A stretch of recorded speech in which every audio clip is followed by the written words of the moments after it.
my next guest. He is a mixed martial artist with a record of 50 wins and 3 losses. He is the current reigning PFL lightweight world champion, winning the 2021 season. Please welcome onto the show, Raush Manfio. How you doing? Hey man, thank you to receive me and I feel great.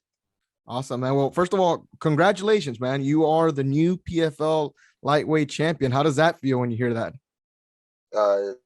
That was a dream come true.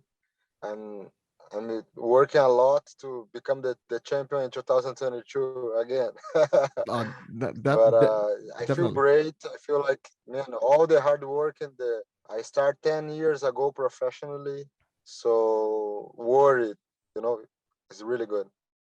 And so, I want to. So obviously, right now, you're the champ right now, but obviously, there was a long journey that had to take Yeah. place for you to get to this point. A lot of ups and downs. How did you start in MMA? MMA specifically, I started at 18 because if I just continue training Muay Thai like I was doing, Okay. I would never make some money. So all my idols was going to MMA, like Minotauro, Anderson Silva, all these guys Yeah. was fighting MMA. So I need to start learning Jiu-Jitsu. And I did like my first amateur MMA fight when I was 18 and I did good. It's the only fight I submit. I won by submission, Yeah. like an armbar in the first round. And after that fight, I decide to move to Rio to train together with my idols. So I start professionally Yeah. at 20s, and exactly 20. It was December. I was just turning 20, and but the MMA started when I was 18 and because if I just keep it training like striking has no future for the strikers, Definitely. Now, especially on my weight. so, who were some of your training partners that really motivated you, inspired you, that got you started within this journey? In the very first years, I training not together but in the same mat, like with Anderson Silva, Minotauro, Nothing but Nogueira. legends. So the fact to learn with that guys was my dream come true. And here in American Top Team specifically, I think Edson Barboza and Nathan Schultz is the godfather of my first daughter. These guys inspire me more. Edson because he's a monster and he has his own history in MMA. Everybody knows him, and I would like Yes. to watch his fights. So doesn't matter if he win or he lose. It's always good to watch his fights. So was a he is a big inspiration for me. And Nathan, because he won the very first 2 seasons in PFL, so in the lightweight, so Yeah. we keep our belts at home. So he showed me like we can do anything. And for me, like I think he inspired me a lot.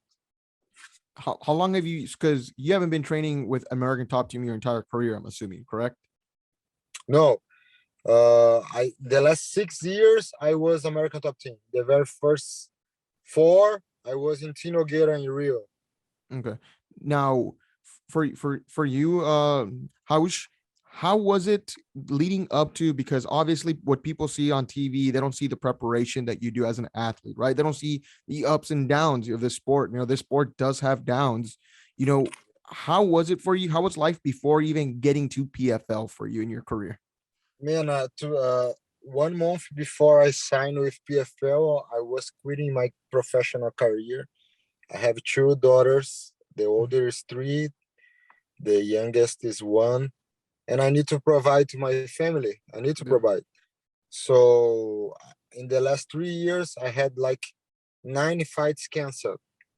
9. So I start 9. That's a lot. So it's a lot. So I was like, as a Christian, I always try to understand what God wants from me. So I was like, okay, God don't want this from my life anymore. Because every fight, even I signed a contract and the guys got hurt. They test positive for COVID, and a lot of different reasons, but the fights never happened. And I was like, okay, I already start giving some private classes. Okay. I was doing really good before, financially not really good, but I was able to provide and save some money by the end of the month. So okay, and I was training because I love to train. I go to the spar session. I was training just once a day that Okay. time because I need to work the rest of the day with my classes. And so when Brian Butler called me and told, okay, we have a fight, I was like, okay, oh, one more. The, maybe the number 10 got canceled. And he told me like, no, this fight will not get canceled because we signed with the PFL. And I cried a lot. It was a really special moment for me. Even my daughter saw me crying the phone. Yeah. And what happened, Daddy? I was like, no, no, no, Dad is happy. Don't worry. Dad is happy. And it's like a really good thing happened. And of course, they can't understand what is this. And amazing fact I would receive like my first fight in PFL Yeah. was the salary was 10. I was enjoying my money like, oh man, if I win I'm gonna make $20,000, Yeah. I can pay my bills. So for me it was a lot of money. $20,000, it was like you had no idea because No. I was struggling to pay my bills. So the very first fight, I was just like so excited. I was not even thinking the million because I always talk like it's a step by step, and I was an alternate. After the first fight, I probably would return to be an alternate again. And they offered me the 2022 season, even if I just had that fight in the very first moment. So I was so excited because I would receive like my biggest salary in my career. Until that time it was like that fight. So 10 plus 10. I can remember when my Brian told me like, oh, the purse is 10 plus 10. I was almost crying in happiness No, because it was ridiculous good for me. no, definitely. It definitely sounds like a great moment. So you were an alternate, correct? Yes. Now, when that after that first fight that happened, you won. I want to point out that you were the underdog going into that fight and you won. So Yeah. and being an underdog, I mean, that's gonna be this a story here for PFL for you here because Yeah. you got the next fight and you were supposed to fight, I believe, Nathan Schultz, correct? Yes. And I know that was going to be a tough fight. Natan's always going to be a tough fight for anyone. He's one of the best in the world to this day. Yeah. Yeah. And but I say tough because he's your friend, right? The godfather Yeah. to your first daughter. No, yeah, he's a godfather of my daughter. I just returned from the Disney park, Yeah. and his mom traveled with me and my family. Oh So my God. we are family. Yeah. So I told him, I want to fight you in the final because in the final, this is so big. In the final is not a problem because me and him are like the two best fighter in the world that moment. Correct. So I think it would be a great, great honor. But of course, if I can pick someone else, I would pick. I would never choose fighting him. But I was like, okay. But when that fight, his opponent got hurt. I was like, man, they have a lot of other fighters, and your opponent got hurt. So I was sad.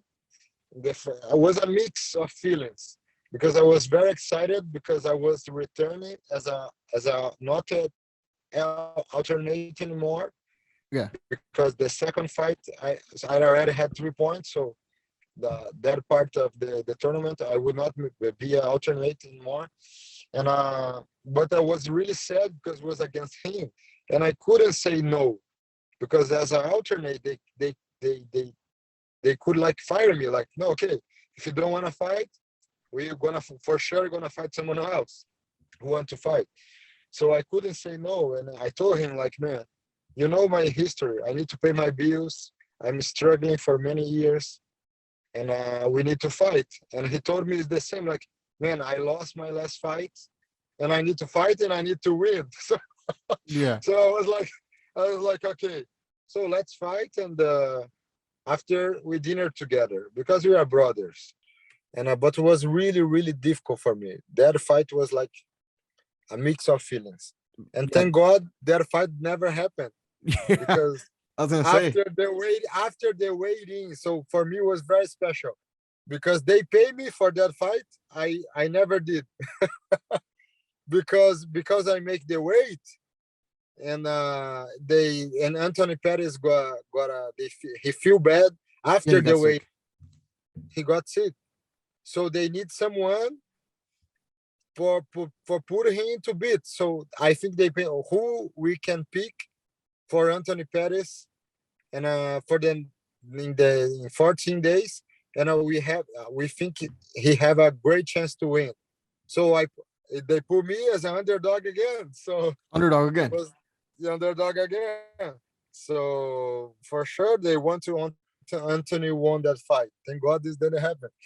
And but I was really, really special because I mean I was like, man, I gotta fight Anthony Pettis.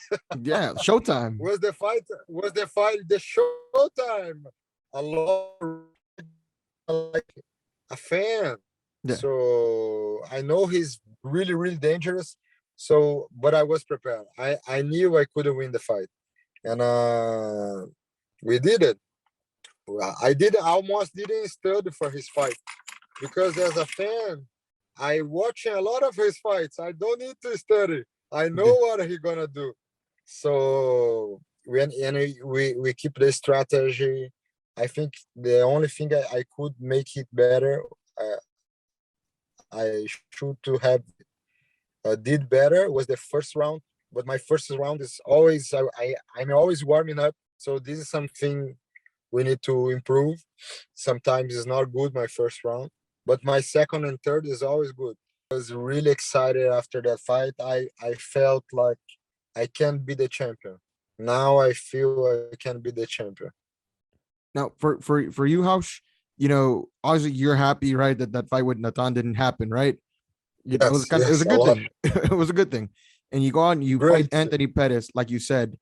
People are trying to say, okay, what guy can we give him that Pettis could beat, right? Because it's no secret, right? Showtime. They wanted to move him. Absolutely, right? That was money As name. far I know, as far I know, they was paying him. I don't know if it's true or not, but $700,000 each fight.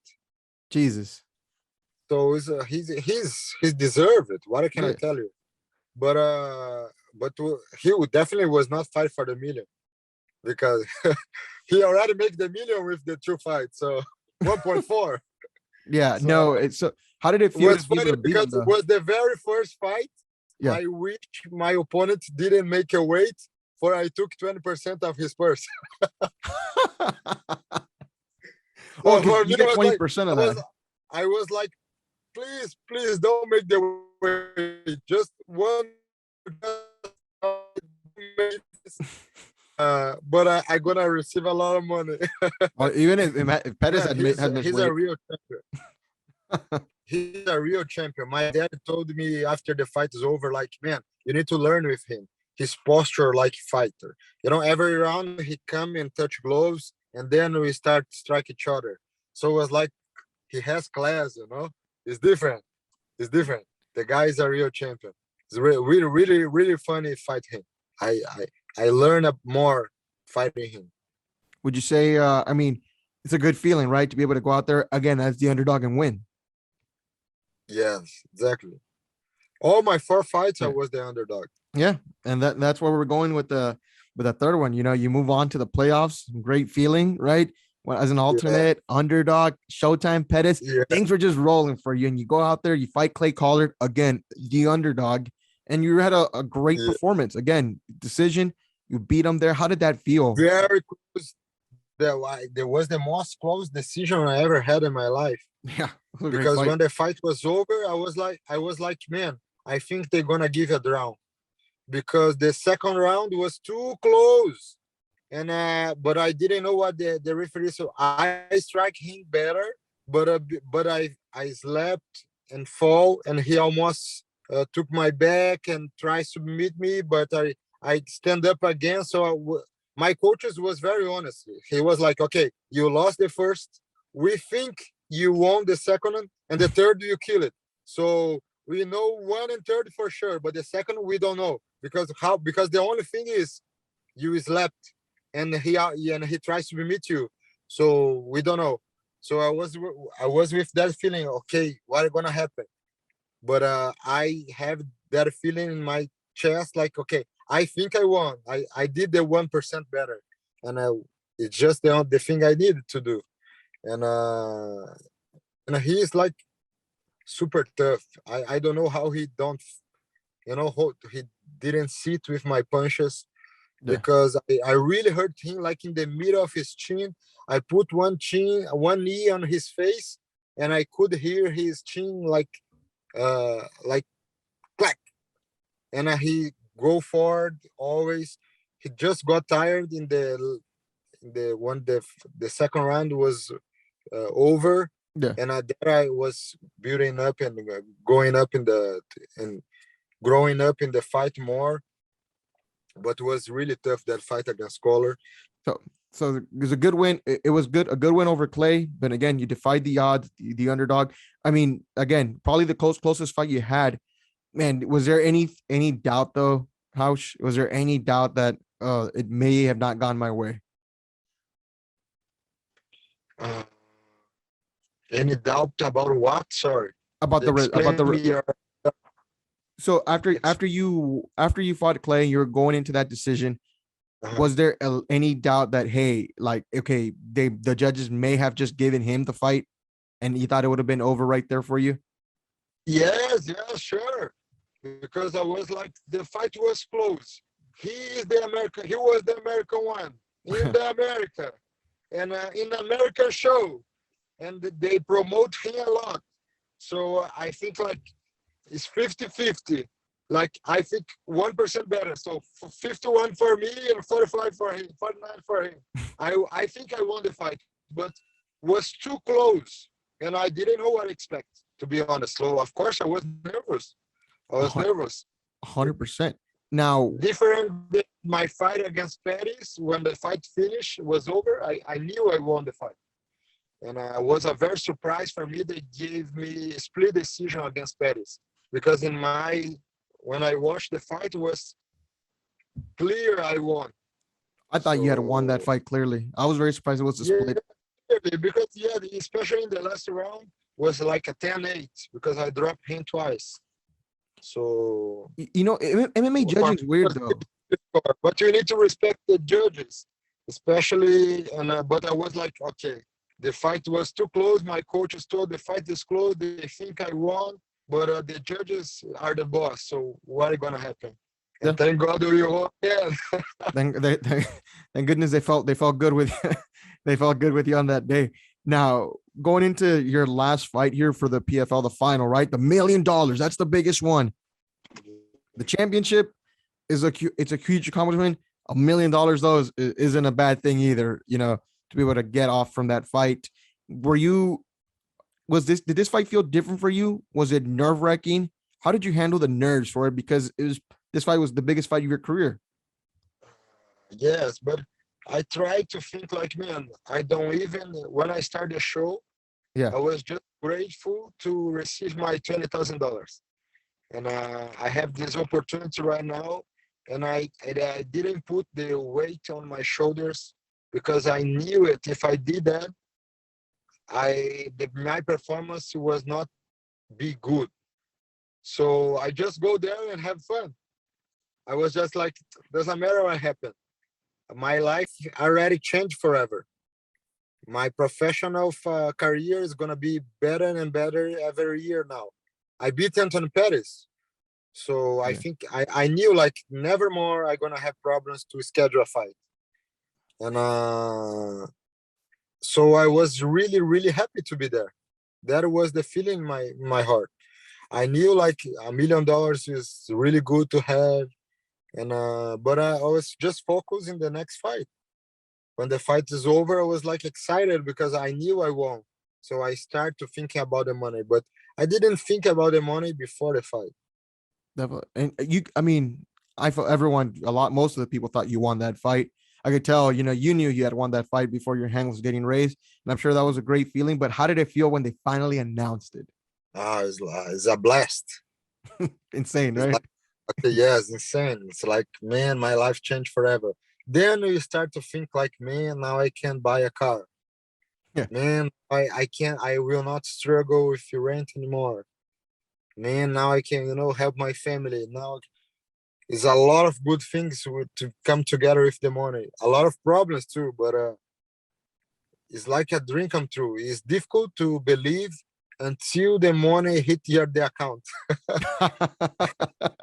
Now, And yeah, when the money hit the account, I take a print screen, and okay, now let's start spending. what It's funny, but was the most important for me was not the money, it was the legacy, because yeah, the in the world has a lot of guys with $1 million, many guys, but with a championship belt is just a short, like 1% of 1% of 1%. So this is the legacy, because money is just money. If you give me money now, you give me your money now, I have more money, but it's like you can transfer, but the belt, no, I can't transfer my belt to you. yeah. You need to deserve it. So this was more special. What was when your hand got raised? I mean, I'm sure it was a special moment, right? The money, the belt, the Yeah, accolades, how far you've come, the journey. Like you yeah. said, about to just retire from MMA right before you started the PFL journey. What was, as being as accomplished as you have been now? What was the first thing you thought of right away? Is there anything special that you remember in your heart when you were getting your hand raised, though? Uh, I start to thinking the persons who was cheering for me in Brazil, like my family, Yeah, the meeting together, watch the fight. I was excited to see their reaction, to call to my mom and watching her crying. So after you make it, and I was, but to be honest, I remember now, I was excited because I need to watch and my teammates fights yet. So start to thinking my family, and I was excited because the next yeah. Daniel Carlo Jr. and he's a friend of mine. So was like I was like, okay, now it's true face time, and we got another belt, and then another one, and then another one. So it was really good. You train with Kayla Harrison, correct? Yes, yes. She's an amazing fighter as well. In my opinion, today, yeah, of course, she and Amanda Nunes are the two best in the world. She's ridiculously strong, technical. She's like a real problem for any girl in the world. Now, and it's great that you say that. I think Amanda's still the greatest. Kayla obviously aspiring to be the greatest. Yeah. Amanda's the greatest. In the UFC. What did you take off? Because a lot of people, media, how media goes, right? Oh, yada Mhm. yada. Everyone's got something to say. Especially off that Uh-huh. loss that Amanda had. I really don't think it hurts her legacy, and I think she's one of the greatest. If I think she's the greatest female fighter, and I don't take anything from that loss. For you watching though, your a teammate lose though, how did that make you feel? I mean, what was your thought process when you see such a dominant champion like her go down the way that happened? I was talking about that today with my conditioner coach, and this is like some was a really really bad day for Amanda. But we know how good she is, Yeah, and same. I think everybody knows. Yeah, So absolutely that's why the odds was like insane.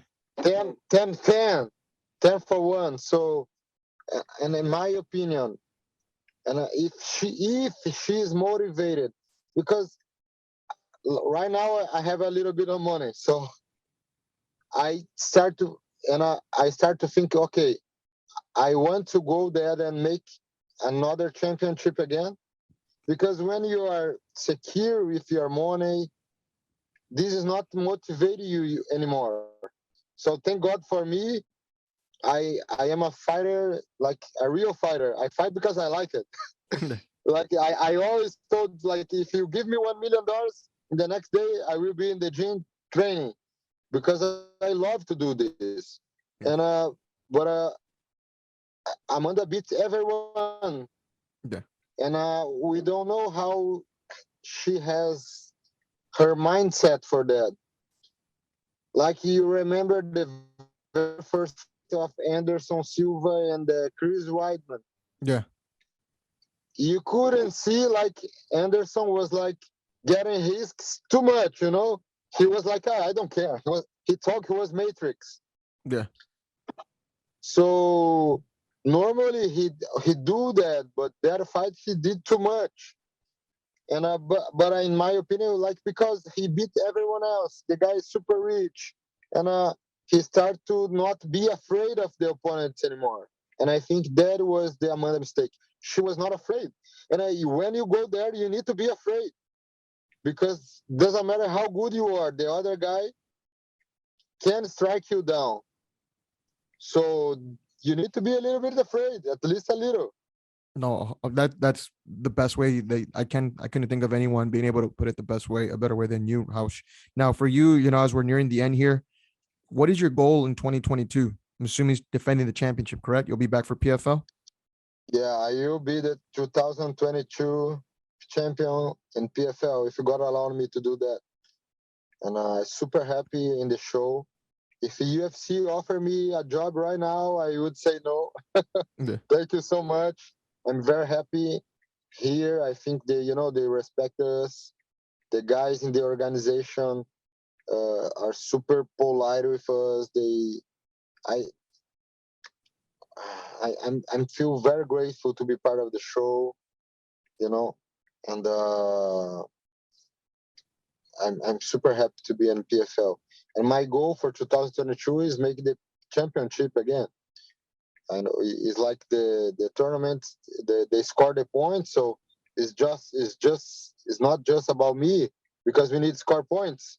You can win the very first two fights and not go to the playoffs. Yeah. So Possible.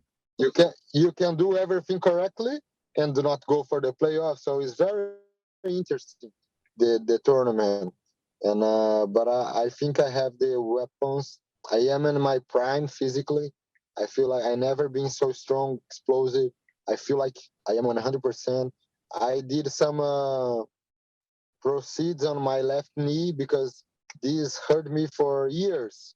Right now I have the money to treat.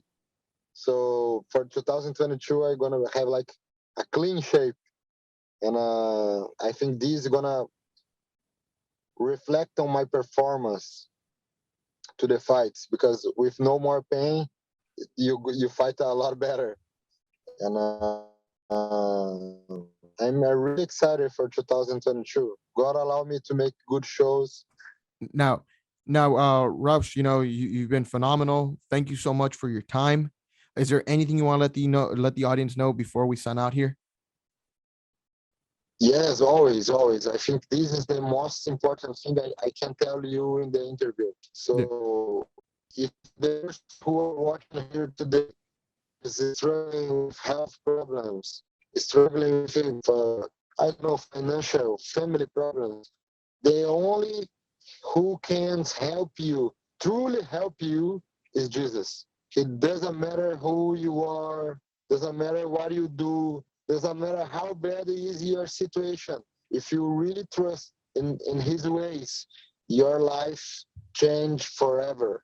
It's not, I just not telling that because this year was really good for me, but because he changed my life forever years ago when I was going to a wrong way and he moved me for the right way. And that I turned a champion in life years ago.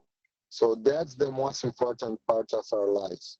And everybody can be a champion in the life.